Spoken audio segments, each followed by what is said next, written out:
Arkadaşlar merhaba. Yine bir ot videosuyla karşınızdayım. Size bugün farklı bir otu tanıtacağım. Yeni bir ot. Daha önce videolarını çekmediğim bir ot. Çatlak çanak otu. Bakalım bu otumuzu beğenebilecek misiniz? Şimdiden size iyi seyirler diliyorum.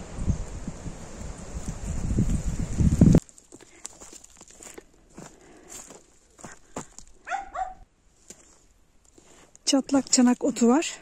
Hepsi sanki bir yerde tohumları dökülmüş. Başka yerde de var ama en zengin, en yoğun şekilde bu bölgede gördüm. Büyük bir ihtimalle burası korunaklı olduğu için, hemen şu ağaçların alt kısmı olduğu için burada epeyce çıkmış, çoğalmışlar. Bakın şu gördükleriniz, şöyle sepetimi bırakayım. Şu gördüklerinizin hepsi çatlak çanak otu arkadaşlar. Bakın şöyle alt taraflara kadar tohumları yayılmış. Açık yeşil otların hepsi arkadaşlar çatlak çanak otu. Şöyle şunlar aşağılara doğru da yayılmış ama şurada da zaten yoncalar başlıyor. Böyle bizim tavuk aşağılara kadar gitmiş. Şahinler onları kapıyor arkadaşlar. Böyle bizim tavuklar biraz şaşkın. Evet arkadaşlar, şimdi tekrar biz çatlak çanak otumuzu çekmeye başlayalım. Bakın şimdi şöyle bir ot, çatlak çanak otu. Öncelikle yenen otlarımızdan bir tanesi diye söyleyeyim. Çünkü soruyorsunuz yenir mi yenmez mi diye. Genelde yenen otları çekiyorum arkadaşlar ben size göstermek için. Bu otumuz böyle. Aynı yaban kıskısı otuna da benzer. Onun gibi narindir. Böyle çok boylanmaz. Çok belirgin değildir. Gördüğünüz zaman dikkat çeken bir görüntüsü de yoktur. Onu bilirseniz eğer fark edersiniz. Bakın nitekim bu bölgede böyle çatlak çanak otunun olduğunu tanımazsanız bilemezsiniz. Ben de size bu otu iyice tanıtayım. Ondan sonra arazilerde, yol kıyılarına böyle sürülmemiş tarlalarda görürseniz bu otun çatlak çanak otu olduğunu söyleyebilirsiniz. Bakın böyle bunlar çok güzel büyümüşler. Şöyle yaprakları vardır. Şimdi şu otumuzu böyle kökünden çıkaracağım ve size yakından göstereceğim.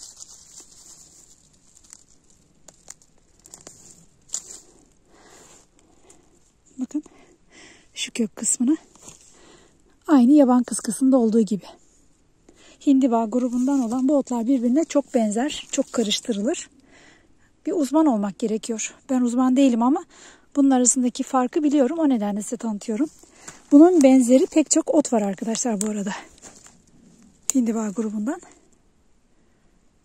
Şöyle şu yapraklarının şu kısımlarını gördüğünüz zaman şu bölüm daha çok. Bakın kalp şeklinde yapısı var yaprağın. Burayı gördüğünüz zaman daha rahat tanıyabilirsiniz. Çok yoğun bir yaprak yapısı yoktur. Şu gördüğümüz ot yeri çok güzel olduğu için, böyle orman çalılarının dibinde olduğu için ağaçların sürekli yaprakları dökülmüş ve bir nevi torf oluşmuş. Besleyici toprak olmuş burada. Doğal olarak da çatlak çanak otumuz bu durumdan faydalanmış. Böyle coşkulu bir hale gelmiş. Yoksa çok cılız yaprakları vardır. Nitekim yaban kıskısının da yaprakları böyle zayıf cılızdır.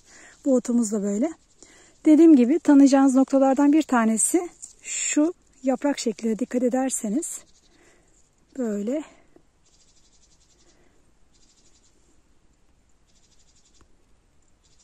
olur. Ve yaprağın şu uç tarafı bir nevi kalp gibi durur. Alt tarafta şu yaprak sapında böyle şu kıyıdaki çıkıntılar zayıftır ve seyrektir.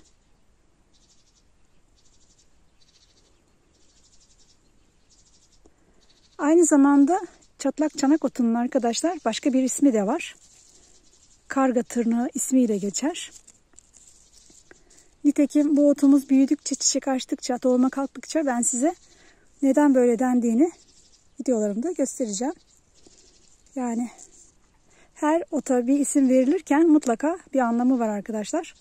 Bu otumuzun da bu isimleri hak ettiğini ben düşünüyorum. Çatlak çanak otu.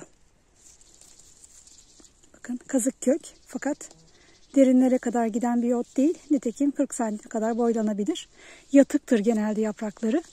Fakat yağmur yağdığı için otlar yukarıya doğru şöyle bir dinlenmiş. Bazı cinsleri de yukarıya doğru çıkabilir. Tabii ki bulunduğu yere bağlı. Eğer çok otların içindeyse gün yüzüne çıkabilmek için otlar böyle yukarıya doğru çıkar ve ondan sonra açılır arkadaşlar.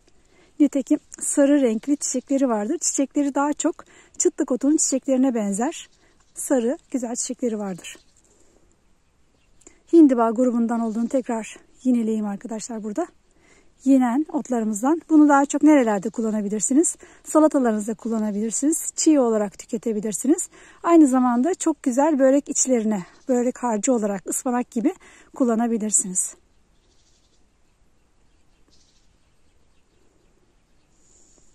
Şimdi şöyle kökünü de göstermeye çalışayım size. Bakın kökünde hafif şöyle bir morluk var. Şöyle göstereyim ama yoğun bir morluk değil. Bu çatlak çanak otlarımızdan bir tanesi. Biraz daha cılız bir ot bulursam onu da göstereyim. Bakın şuradakini yine kökünden çıkarıyorum. Şöyle. Doğada daha çok bu şekilde görürsünüz arkadaşlar. Çatlak çanak otunun yapraklarını da şöyle yakından biraz daha göstereyim. Narindir. Öyle dikenli değildir. Şu yaprakları çok kalın değildir. Daha estetiktir. Dediğim gibi narin kelimesini hak ediyor. Evet sevgili takipçilerim, beni şu anda izlediğinizi hayal ederek ben zaten bu videoyu çekiyorum. Bana hangi şehirden, hangi ilden, hangi bölgeden yorum yazıyorsunuz?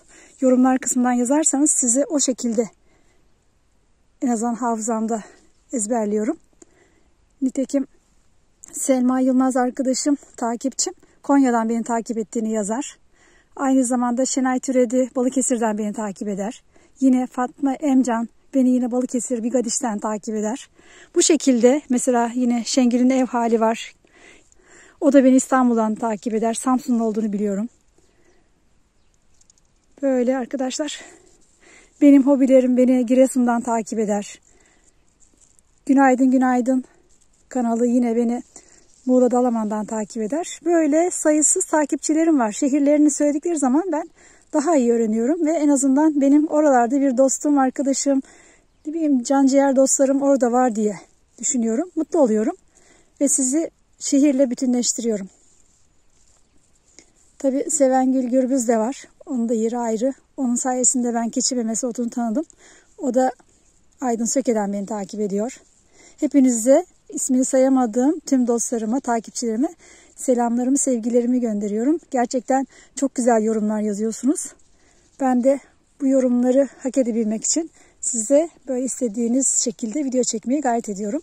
Ben de keyifleniyorum. Karşılıklı keyfimiz yerine geliyor arkadaşlar. Evet, dediğim gibi bu çatlak çanak otu, diğer adıyla arkadaşlar karga tırnağı otu. Yenen otlarımızdan, hindiba grubundan zayıf, narin, böyle estetik otlardan bir tanesi.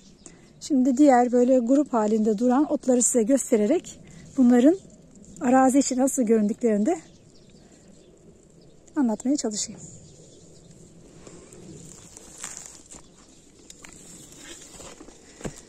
Bugün sepetimi aldım. Gerçi ot toplamayacağım ama bıçağımı da aldım. Çok da bıçağa gerek kalmadı. Dediğim gibi bu ot çok narin. Tanıtım amaçlı olduğu için şöyle göstereyim. Hani mavi hindiba otu böyle parlak yüzeye sahiptir. Üzerinde hiç tüy yoktur. Fakat burada gördüğünüz bu çatlak çanak otunun çok çok ince tüyleri var. Ama bu tüyleri öyle rahatsız edecek gibi değil. Hatta fark etmeyebilirsiniz. Ben biraz şöyle yakın çekimle size o tüyleri göstermeye çalışayım. Bakın şöyle burada çatlak çanak otunun da çok çok ince yüzeysel tüyleri var. Bakın bunların hepsi çatlak çanak otu arkadaşlar. Şöyle aşağıya doğru buralar dolu. Bu yıl çatlak çanak otunun tohumları her yere yayılacak ve birçok yerde çatlak çanak otunun çıktığını seneye göreceğiz. Böyle. Hakimiyet burada çatlak çanak otunun arkadaşlar. Başka otlara izin vermiyor. Hatta bakın çok büyüyen burada sütlü diken otu, sütlücü otu da var. Fakat aralarda kalmış. Tabi zamanla büyüyecektir ama çatlak çanak otu da yine 40 santimetreye kadar dediğim gibi boylanan otlarımızdan bir tanesi. Böyle bakın çatlak çanak otları.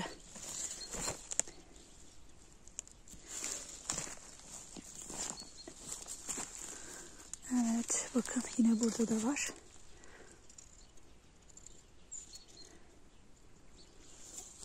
Şöyle biraz buradan uzaklaşayım ve size uzaktan tekrar göstereyim arkadaşlar. Şu açık yeşil gördüklerinizin hepsi çatlak çanak otudur. Şu bölümü iyice kaplamışlardır. Başka yerlerde yok mu? Tabii ki var. Ama dediğim gibi en yaygın, en çok burada gördüğüm için videomu burada çekmeye karar verdim. Nitekim şurada gördüğümüz de yine çatlak çanak otunun bir başka köküdür. Böyle minicik minicik şöyle buralarda çatlak çanak otları çıkıyor. Büyüdükçe de şöyle hemen göstereyim. Şu uç taraflarında hafif böyle morluklar, kırmızılıklar görebiliriz. Kahverengilikler görebiliriz.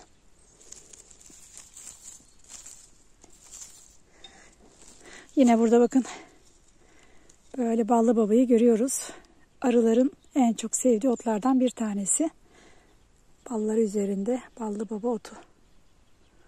Bu çiçeklerini salata yaparken de kullanabilirsiniz. Salatayı süslemek için kullanabilirsiniz. Tüm bitkiyi kullanabilirsiniz aslında. Evet, bakın şurada da imam kavuğu otu var arkadaşlar. Bu ot da yenen otlardan değil, şifalı otlardan bir tanesi. Bağırsak sorunlarında kullanılıyor. Sindirim sistemine iyi gelen otlardan bir tanesi. Evet, böyle şifalı otlardan bir tanesi o da. Aman Allah'ım arkadaşlar, burada ne gördüm? Biliyorsunuz arkadaşlar, burada sarmaşıklar oldu ve ben ormana giremiyorum havalar çok sıcak olduğu için. Yağmur yağdığı zaman girecektim fakat bugün de çok yağmur yağdı, çıkamadım. Ama sarmaşıklar bu dediğim gibi çatlak çanak otunun hemen üst tarafındaki ağaçların dibinde böyle çıkmışlar. Burada bir dizi sarmaşık görüyorum. Sıcaklardan neredeyse tohuma kalkacaklar. Bakın çiçeklenmeye başlayacaklar. Burada bunu gördüm. Çok keyifli. Hatta şöyle düşmeden biraz daha çıkmaya çalışayım. Kayıyorum tabii ki, çıkamıyorum ama evet, tutundum. Bakın şurada ormanın hemen dibinde şöyle. Bakın şöyle, bu da sarmaşık. Takıldım. Evet. Şöyle sarmaşık burada da büyümeye başlamış.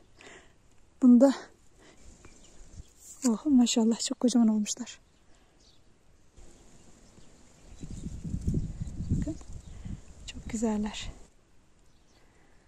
Yine bakın burada da sarmaşıklar var.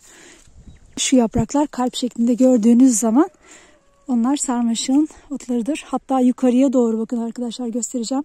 O yeşil kısmı görün, dikkat edin. Bakın bakın bakın, şöyle yukarıya kadar sarmaşık çıkmış. O kadar büyümüşler yani. Şimdi şuradan aşağıya doğru ineyim. Evet. Evet, indim. Arkadaşlar, şimdi buraya kadar izlediğiniz videonun bölümü 10 gün önce çekildi. Ben şimdi 10 gün sonra tekrar bu çatlak çanak otunun çiçeklerini size çekmeye çalışıyorum. Ama bir türlü o çiçeklerini yakalayamadım. Ve artık bu otlar bayağı büyüdü. Bakın boylandılar. Çok narin, çok dikkat çekmeyen bir ot olduğunu söylemiştim. Şöyle zarif, kendini çok belli etmeyen, çok küçük çiçekleri olan bir bitki çatlak çanak otu. Çok minik.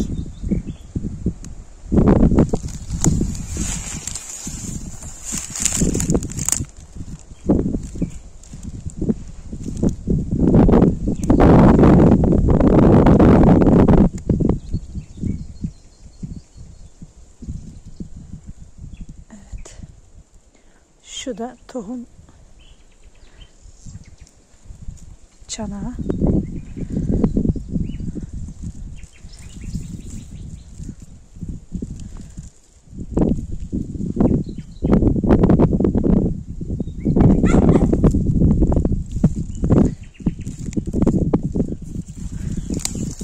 gündür çok yoğun fırtına olduğu için burada, lodos vurduğu için burayı, bitkiler de iyice yattı yerlere.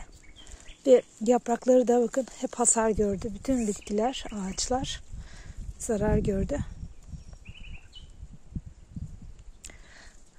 Bazı şu çanak kısımlarında 5 tane böyle parmak var.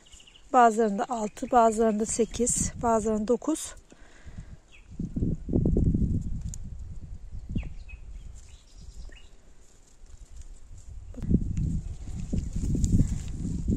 Evet. Bakın çatlak çanak otunun tohumları böyle olacak. Bunlar olgunlaşacak ve kuruyacak.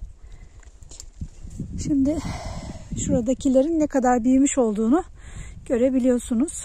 Yine size gösterdiğim bakın keçi memesi otu da böyle büyüdü. Yakında çiçeklerini açacak. Tabii bu sıcaklarla birlikte artık çiçeklerle tohumlar birbirine karışacak. Çünkü çok kısa sürüyor çiçekleri sıcaklar bastırdığı için. Şurada mesela çatlak çanak otunun şöyle büyüklüğüne bakın. Santimetrelik bir boyu oluyor. Ama çok narin. Özellikle şu dallarında yaprakların sayısı az ve form değişikliği var. Şöyle bir daha göstereyim. Bakın bu hale geliyor. Ben size başta şu şekilde göstermiştim. Çatlak çanak otunun şöyle bir yaprak şekli var demiştim. Bunlar da tabii artık kartlamaya başladığı için en azından şu kısımda gördüklerinizle benzer. Tabii şu minik minikler bile sürgün vermişler. Bunlar da bir an önce çiçek açıp tohuma kalkacaklar. Şimdi çatlak çanak otunun bakın şöyle tanıyabilmek için tohum aşaması var. Bunlar olgunlaşacak, sararacak ve zamanı gelince de tohumlarını dökecekler. Nitekim şu da onlardan biri. Bunu doğada mutlaka görürsünüz ve tanırsınız. Bunu özellikle göstermek istedim. Çünkü gelecek yıla kadar çatlak çanak otunu bilin ki doğada ilk çıkmaya başladığında tanıyabilirsiniz. Yine şuradaki de bakın böyle yatmış yere doğru. Fakat yapraklarının formundan da bir şey kaybetmemiş. Bunun sebebi de bu ormanın dibinde ve özellikle sabah güneşi değil, akşam güneşinde değil. Hemen öğlen 1-2 gibi güneş alıyor. Ondan sonra hemen çiçekleri bile kapanıyor. Nitekim şuradaki bakın çiçekler hemen açmış ve kapatmış. Şurada da göstermeye çalışayım. Bakın. Çiçeklerini hemen kapatmış. Neden bu ota çatlak çanak otu deniyor? Şimdi şuralara doğru bakalım. Bu otlar ne kadar çok büyüdü. Böyle artık içinden yürürken bile tedirgin olunuyor. Hemen bakın şu lavada otunun da büyüklüğüne. Kocaman oldular artık. Şimdi çatlak çanak otları şu kıyılarda da vardı. Çitin hemen kıyısında. Şimdi şöyle biraz daha bunları göstereyim ki çatlak çanak otunu tanıyabilirsiniz. Nasıl yaban kıskısını tanıyabiliyorsanız çatlak çanak otunu da bu şekilde tanımalısınız. Şimdi bunu ben kendim yorumluyorum şu anda. Buna neden çatlak çanak otu denmiş? Hani böyle bir bilgiye ulaşamadım ama bana göre bunu bir çanak olarak düşünürsek ve çatlayan bir çanak gibi düşünün. Böyle parça parça olduğu için, arada boşluklar olduğu için buna çatlak çanak otu adı verilmiş olabilir. Eğer sizler de neden bu ota çatlak çanak otu ismi verilmiş biliyorsanız eğer veya sizin yorumunuz nedir onu bana yazabilirsiniz. Bakın hep böyle burada da görüyoruz. Narin, çok hassas, kırılgan. Dediğim gibi ön planda olan, görünen otlarımızdan değil. Ama gerçekten de hoş bir ot. Yenen otlarımızdan bir tanesi bu arada. Onu da belirteyim. Sürekli videolarda bana soruluyor. Bu ot yenir mi diye. Zaten ben yendiğini veya yenmediğini özellikle belirtiyorum. Hele birkaç defa da söylüyorum. Dikkatinizi çeksin diye. Bu otumuz yenir arkadaşlar. Bakın ben şunu alacağım ve tadına bakacağım.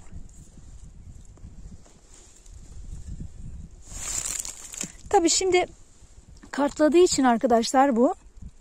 Çünkü tohuma kalktı artık. Tazeliğini yitirdi. Hafif acılığı var. Tabii hindiba grubundan bir bitki ot. Onu da söyleyeyim size. Hindiba ailesindendir.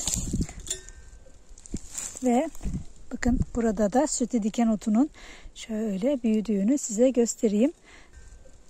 Birkaç gündür de sütlüce otları çiçek açmaya başladılar. Çok güzel böyle salına salına çiçeklerini gösteriyor bize. Tabii akşam olduğu için, güneş de gitmeye yakın olduğu için çiçeklerini kapatmış. Bu arada hemen yine size bu yıl tanıttığım otlardan bir tanesi de arkadaşlar, bakın. 5 parmak otu. Ne kadar formu değişik olmuş. Bunun da yakında çiçekler açacak, sarı çiçekler açacak ve bu sarı çiçeklerini şöyle lapa haline getirince yüzünüze sürüp maske gibi kullanıp yüzünüzü parlak böyle enerjik hale getirebilirsiniz. Tabii bu çiçekler açtığı zaman da ben size yine videosunu paylaşacağım. İşte o aşamayı yakalamamız gerekiyor. Kocaman da olmuş gördüğünüz gibi. Biz yine çatlak çanak otundan devam edelim. Bakın buradakilerin hepsi arkadaşlar şu gördüklerimiz çatlak çanak otu. Doğada görüntüleri bu şekilde. Böyle ama narin, hemen kırılgan. Dediğim gibi üzerine bassak bir daha tekrar yerinden kalkacak gibi bir enerjisi yok. Tabii tohumlarını da çok fazla yaydığı için de her zaman böyle sürülmüş tarlalarda, terk edilmiş topraklarda daha fazla görürüz. Şu çatlak çanak otunu yine göstermeye çalışayım. Diğer bir ismi de arkadaşlar dediğim gibi karga tırnağı otu. Bunu da karganın tırnağına benzetmişler doğal olarak. O şekilde bu ota karga tırnağı otu ismi verilmiştir. Şöyle.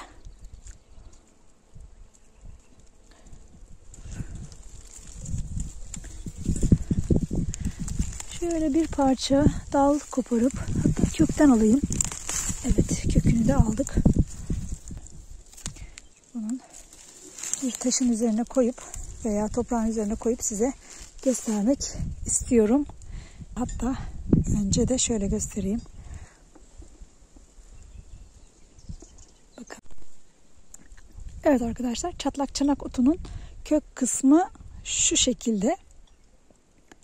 Ve hemen köke yakın kısımda birçok yaprağını görüyoruz yoğun olarak.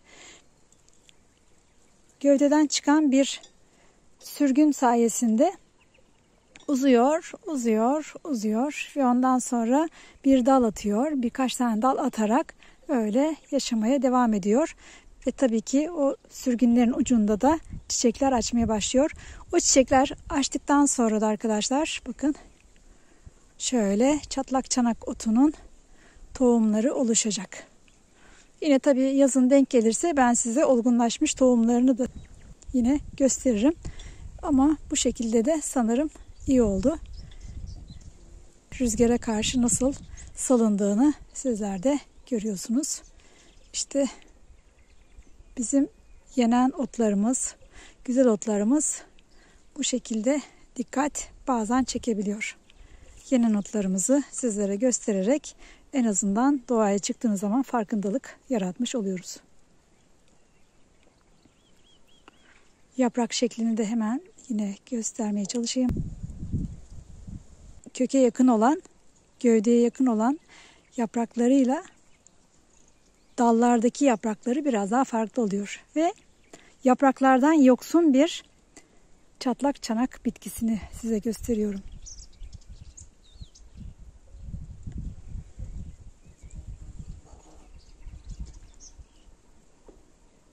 Evet.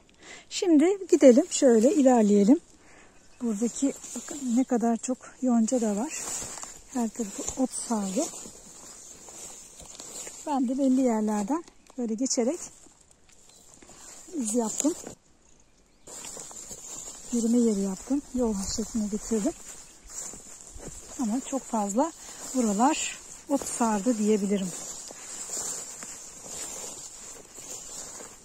Evet, şimdi şurada bir taş var arkadaşlar. Bu taşın üzerinde size bu otumuzu tekrar göstermeye çalışayım. Evet. Şimdi kök kısmını gördüğünüz gibi kazık kök ama kara indibadaki kadar büyük ve sert bir kök yapısı yok. Tek yıllık bir bitki. Ve bu dal yapraklar artık bakın sararmaya başladı, kurumaya başladılar. Şunlar da zamanla kuruyacaklar. Ve sürgünün üzerinde şu şekilde yaprakların oluştuğunu görebiliyorsunuz. Fakat yapraklar tepeye doğru çıktıkça formunu değiştirmeye başlamışlar. Şöyle ve şöyle. Tabii ki burada yine çatlak çanak otunun tohum aşamasını kısmen size gösterebiliyorum.